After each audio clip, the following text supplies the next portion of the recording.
Pell Grants are about to break your insurance renewal, and most fleets literally have no idea. Imagine this. A brand new CDL driver walks into your office next year. They have a clean record, a fresh ELDT certificate. They're hungry for work, so you hire them. 6 months later, your insurance renewal jumps 22%. Not because the freight changed, not because of a wreck, but because the entire driver market literally just shifted under your feet. And most fleets, well, they have no idea it's coming. Listen, if you own a trucking company, you manage a fleet, or you're an owner-operator thinking about scaling, you need to watch this entire video.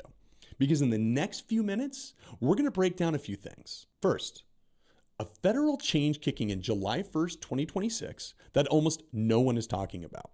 Second, why a flood of new CDL drivers can actually hurt your insurance profile. Oops. And third, the 5 things smart fleets are doing right now to come out ahead instead of getting crushed at renewal. Quick note, Valley specializes in trucking insurance. If you find this useful, hit subscribe.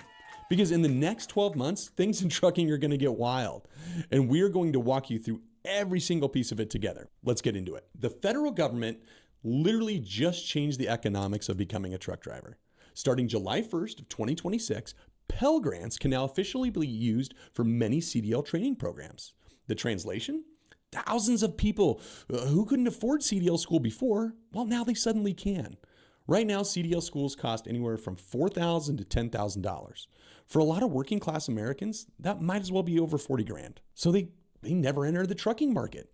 But starting next year, federal grant money begins covering short-term workforce training, and that includes a long list of CDL programs. Well, that changes the equation fast. You're about to see career changes, perhaps laid off workers, younger applicants, military veterans, warehouse workers, service industry workers, people stuck in low income jobs who finally have an entry path into trucking. And if you've been struggling to fill seats, this probably sounds incredible. More applicants, more drivers, less recruiting pains. But there's a catch. There's always a catch. And this is the part that nobody is preparing for. A larger driver pool does not automatically mean a safer driver pool. And to understand why this matters, you need to understand what carriers are already dealing with right now. The American Transportation Institute ranked insurance cost and availability as one of the top concerns in trucking today. Listen, it's not fuel, it's not driver comfort, insurance. Why? Well, nuclear verdicts are exploding. Premiums keep climbing, underwriters are tightening standards every quarter. Now a massive influx of first-year CDL drivers into that environment. Yikes. Oops. You can probably see where this is going. More drivers does not mean less risk. Everyone says the industry needs more drivers. Well, that part is true, but insurance companies do not insure driver shortages. They insure risk. Okay, and statistically, brand new CDL drivers are higher risk than experienced operators. It's just math. And that doesn't mean they're bad people. It just means they're unproven. One inexperienced hire with weak onboarding can cost more than running an empty truck for a month. Here's what a lot of fleets are talking about, and they've learned the hard way. Underwriters care less about your recruiting problems than your loss trends. Okay, you can walk into a renewal and say, hey, we finally solved hiring. And with a smile they ask, great, what's your average driver experience on your roster now? That one question matters more than just most fleets realize. Because commercial trucking policies heavily price around a few things. Years of CDL experience, MVR history, prior claims, training procedures, supervision systems, driver turnover. If your roster suddenly skews younger and greener, your underwriting profile changes. Even if freight stays identical, even if nothing else changes. Fleets are about to split literally into 2 groups. Okay, the prepared and the reactive. Oops. The prepared fleets are already building finishing programs. They're building and documenting ride-alongs, onboarding systems, tracking coaching, investing in safety culture. The reactive fleets, well, they're just trying to fill trucks by Friday. And that obvious difference becomes painfully real at renewal time. The one document fleets forget. Okay, if you hire new CDL drivers, your training documentation matters almost as much as the hire itself. Not just, we trained him. Actual records, ride-along, safety meeting, coaching notes, road evaluations. Because when a claim hits, undocumented training basically Didn't happen.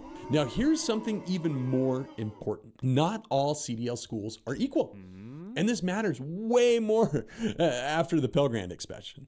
Under FMCSA rules, entry-level drivers need ELDT training from approved providers. But here's the crazy part. FMCSA removed thousands of training providers from the registry over the last year. Thousands, literally. So if you're hiring drivers from brand new programs popping up overnight to chase these Pell Grant dollars, you better verify they were trained each and every single time. Because if documentation gets messy, guess who owns that problem when an attorney shows up? You do. 3 signs in new CDL hiring. Okay, first, drivers who cannot clearly explain their training process. Second, CDL schools with no outline footprint or aggressively rushed recruiting practices. Third, fleets hiring new drivers faster than they can supervise them. Oops. Fast growth and weak oversight is exactly how small claims become giant problems. Drop a comment below. How many drivers did your fleet hire last year? I'm curious to know where everybody's at. Now, here is the twist. Here's the twist that nobody talks about. This Pell Grant change might actually prove the industry long term. It might actually improve it. We'll see. Seriously, lowering the financial barrier to entry could bring more professional, motivated applicants who never considered trucking in the past. Okay, especially for career changes. A 32-year-old former warehouse supervisor entering trucking with discipline and work ethic may outperform someone who rushed into the industry at 21. So this isn't a doom story, okay? This is a transition story. The opportunity is real, but so is the operational risk. Safe drivers are not enough. A driver can be safe and still wreck your insurance profile. Why? Well, because underwriting isn't emotional, it's statistical. If your fleet trends toward inexperienced operators, the pricing model shifts even if nobody crashed yet. This is how fleets get blindsided at renewal with insurance premiums. Okay, let's get practical. Okay, if you only take 5 things from this video, please take these. Super important. The 5-step playbook for fleets. Hiring new CDL drivers. First, review your driver experience standards today. Do not wait until the applications start to flood in. Know your minimums before you are under pressure. Second, build a real finishing program. Even 30 structured days with documented oversight is going to beat this chaos. Write it down. Train your dispatchers and trainers on this. Okay, third, verify every ELDT provider, every single one. Do not assume a school is compliant just because the driver has a certificate. Fourth, talk to your broker before changing your hiring mix. Not after, not during renewal, but before. Your insurance broker should never discover your hiring shift after the policy renewals. That's where ugly surprises live. Fifth, watch the claim frequency monthly. The danger usually is not catastrophic wrecks. It's a slow drip of small incidents, backing claims, side swipes, cargo damage, preventable bumps, turnover instability. This is the stuff that quietly destroys your profitability as an owner. Here is the big takeaway. The Pell Grant CDL expansion is going to increase the driver pipeline. Okay, that part is absolutely real. But the fleets that actually benefit are not the ones hiring the fastest. They're the ones onboarding the smartest. The next era of trucking is not just about finding drivers. It's about proving your operation can manage risk better than everyone else. And the fleets that understand that early are going to have a massive advantage moving forward. Before you go, 2 quick things. First, if you want a real conversation about how your hiring plans might affect your insurance renewal, reach out to our team at Valley. There's a link in the description. No pressure, no pitch, just a real conversation about your operation. Second, drop a comment below. Are you planning on to hire new CDL drivers in 2026? Yes or no? I read every single comment, and I want you to know where the industry is heading. If this video helped you, hit the like button. It genuinely helps us reach more fleet owners who need to hear this stuff. And subscribe, because next week we're breaking down why trucking insurance keeps getting more and more expensive, even for safe fleets. And trust me, the answer is not what you think. Try safe, stay sharp.